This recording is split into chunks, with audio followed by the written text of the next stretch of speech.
Today we discovered why even predators trust humans with their cubs, an HFY story. The sun hung low in the alien sky, casting long shadows over the forested valley of the planet Uver. The expedition team, clad in lightweight exosuits, worked diligently near the observation post. Among them was Dr. Lena Carter, a xenobiologist whose calm demeanor masked years of experience in the field. Today, though, even she seemed tense. "Lena, you've got company," called Lieutenant Torres from the perimeter. Turning, Lena saw the unmistakable form of a Varkran, a massive, bear-like predator native to Uver. Its fur bristled in hues of dark green and gold, perfectly camouflaging it within the dense foliage. But this wasn't just any Varkran, this was Korath, the alpha of the local pack, and she wasn't alone. Two cubs, no larger than house cats, trailed behind her, their wide, curious eyes locked on Lena. The rest of the team froze, weapons half-raised, their tension palpable. "Hold your fire," Lena ordered, her voice steady. "She's not here to attack." Torres hesitated but lowered his rifle. The others followed suit, albeit reluctantly. Korath approached slowly, her movements deliberate. Lena stepped forward, her palms open in a gesture of peace. She had encountered the alpha several times during her research and had always maintained a respectful distance, but this was different. The Varkran stopped a few meters away, lowering her massive head to nudge one of the cubs forward. The little one stumbled toward Lena, emitting a soft, warbling sound. "She's entrusting you with her cubs," Torres murmured, disbelief in his voice. Lena knelt, her movements slow and deliberate. "Not just trust," she replied softly. "This is an instinctual act of faith." The cub nuzzled against Lena's hand, its fur warm and surprisingly soft. Its siblings soon followed, emboldened by the first's bravery. Back at the base, the cubs became the center of attention. The team's initial apprehension melted into awe as they observed the tiny creatures explore their surroundings with unbridled curiosity. Even hardened soldiers found themselves smiling as the cubs playfully tugged at loose straps or tumbled over equipment crates. Over the following days, Korath would return at dusk to observe from the edge of the clearing. She never approached too closely but always seemed satisfied with what she saw. It was Torres who finally voiced the question everyone had been pondering. Why would a predator as fierce as Korath trust humans? Lena smiled, stroking one of the cubs that had fallen asleep in her lap. "It's not about who we are, it's about what we represent. Humans have a knack for nurturing, for creating bonds across species. Even apex predators can sense that. They see us not as threats, but as caregivers." She paused, her gaze distant. "There's an old Earth saying, it takes a village to raise a child. On Uver, it seems that village includes us." Weeks turned into months, and the bond between the humans and the Varkran pack deepened. The cubs grew, their playful antics giving way to the grace and strength of young predators. They often returned to the wild with their mother but would always come back to visit, a silent testament to the trust that had been forged. The team's mission was nearing its end, and as they prepared to leave Uver, Korath made one final visit. She stood tall at the forest's edge, her cubs, now nearly full-grown, flanking her. Lena approached, her heart heavy yet full. Korath lowered her head, a gesture that Lena interpreted as gratitude. She placed a hand gently against the alpha's fur, a silent promise that the bond they had shared would never be forgotten. As the ship ascended, the team watched through the viewport as the Varkran pack melted back into the forest, their figures blending seamlessly with the world they called home. "Think they'll remember us?" Torres asked, his voice uncharacteristically soft. Lena smiled, her eyes glistening. "They'll remember, and so will we." In the vast tapestry of the cosmos, where species often clashed and misunderstood one another, humanity's greatest strength lay not in its weapons or technology, but in its capacity to connect, to earn trust even from the fiercest of beings. Today, on Uver, they had proven it once again. The return trip to the orbital station was quiet, each member of the team lost in their thoughts. The weight of the experience lingered, an almost spiritual connection to the wild and untamed life of Uver. For Lena, it was more than just a memory, it was data, a pattern of behavior she had been observing in numerous species across her career. It wasn't the first time she had seen predators trust humans with their young, but it was the first time it had felt so profoundly deliberate. "What do you think this means?" Torres asked as they docked at the station. He leaned against the bulkhead, his brow furrowed. Lena looked up from her data pad, where she had been jotting down notes. "I think it's proof of something we've only theorized until now, that there's a universal instinct that transcends species, a recognition of nurturing, of protection. Humans, we're hardwired for it, and maybe they are, too." Torres nodded but didn't look entirely convinced. "Still feels strange. I mean, we're just visitors to these planets. How can they trust us so quickly?" Lena set her datapad aside. "It's not just about proximity, it's about action. Think about it, when we set up camp, we didn't disturb their environment, we didn't threaten their pack. We observed, we respected, and we showed them care when they approached us. Predators, especially apex ones like Korath, don't just rely on brute strength, they're highly intelligent, they see patterns, they learn behaviors, and they saw something in us. A few weeks later, the team was debriefed by the United Galactic Coalition. Representatives from dozens of allied species sat in the council chamber, listening intently as Lena recounted the events on Uver.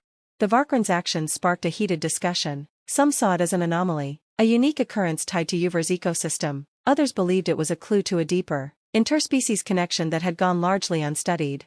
One of the more skeptical delegates, a reptilian thorac named Sezeth, leaned forward. Dr. Carter, you describe this bond as if it's instinctual, yet the Varkran are apex predators. What if this trust is a manipulation, a strategy to exploit your empathy?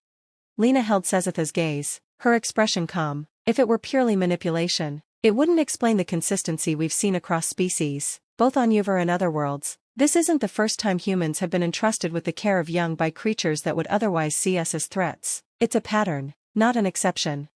Sezeth's scales rippled in what Lena guessed was a sign of grudging acknowledgement. And what do you propose we do with this information? Lena hesitated, choosing her words carefully. We use it to guide our interactions with other species, both sapient and non-sapient. If we understand that trust and nurturing can bridge even the most primal divides, then we have a powerful tool, not for conquest, but for coexistence. Back on Earth, Lena began compiling her findings into what would eventually become a seminal paper on interspecies trust. She dubbed it the nurture hypothesis, a theory that posited a universal recognition of caregiving behavior as a nonverbal signal of safety and alliance. The Varkran cubs became a symbol of this discovery, their images shared across the galaxy. They were living proof that even the fiercest predators could see humanity not as invaders, but as protectors. Years later, on a return mission to Uver, Lena stood at the edge of the same forest where she had first met Korath. This time, she wasn't alone. Beside her stood her daughter, Maya, barely 10 years old and already as curious as her mother. Will we see them? Maya asked, clutching her mother's hand. Lena smiled. If they remember us, they will. The forest rustled, and a familiar shape emerged. Korath was older now, her movements slower, but her presence just as commanding. Behind her, 2 younger Varkran, her cubs, now fully grown, stepped forward, their gazes steady and curious. Maya gasped, her awe palpable. Lena knelt beside her. This is what trust builds, Maya, bonds that last a lifetime. As the sun set over Uver, the humans and Varkran stood together, a living testament to the power of empathy and understanding in a universe that often seemed vast and unknowable. The meeting with Korath and her now adult cubs marked the beginning of a new chapter for Uver and humanity. This second expedition wasn't just a scientific endeavor but also a cultural exchange. The bond between Lena, her team, and the Varkran pack had become a symbol of hope, inspiring cooperation between humans and other species across the galaxy. Over the following weeks, the humans and Varkran began to collaborate in ways no one had anticipated. Korath's pack seemed to instinctively understand the humans' intentions, even assisting them by guiding them away from dangerous areas and alerting them to signs of other predators.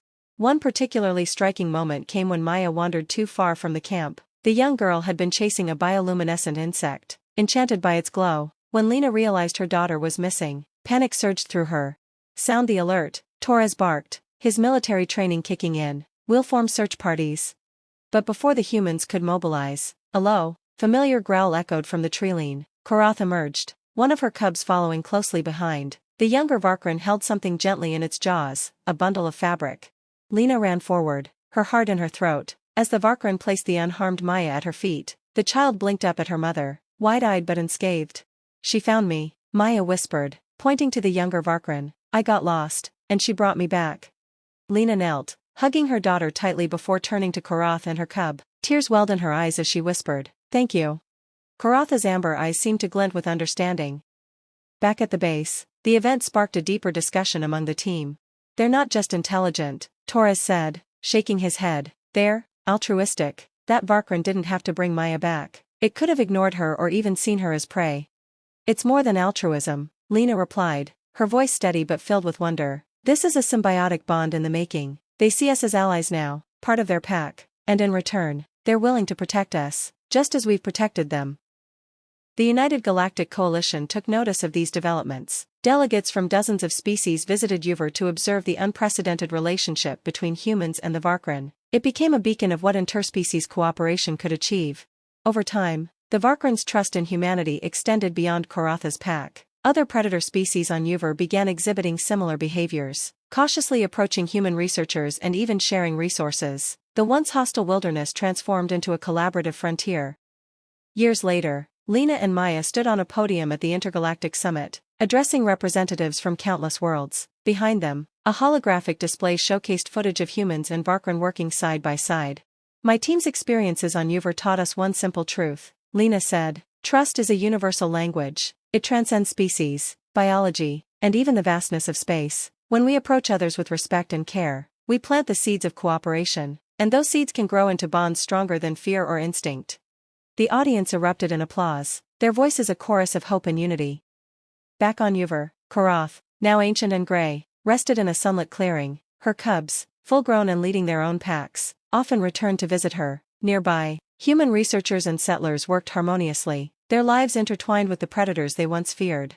As the sun dipped below the horizon, painting the sky in shades of gold and crimson, one truth became clear: the future of the galaxy wasn't built on power or conquest, but on trust, empathy, and the quiet courage to reach out to the unknown. And it all started with a mother's faith in the hands of another.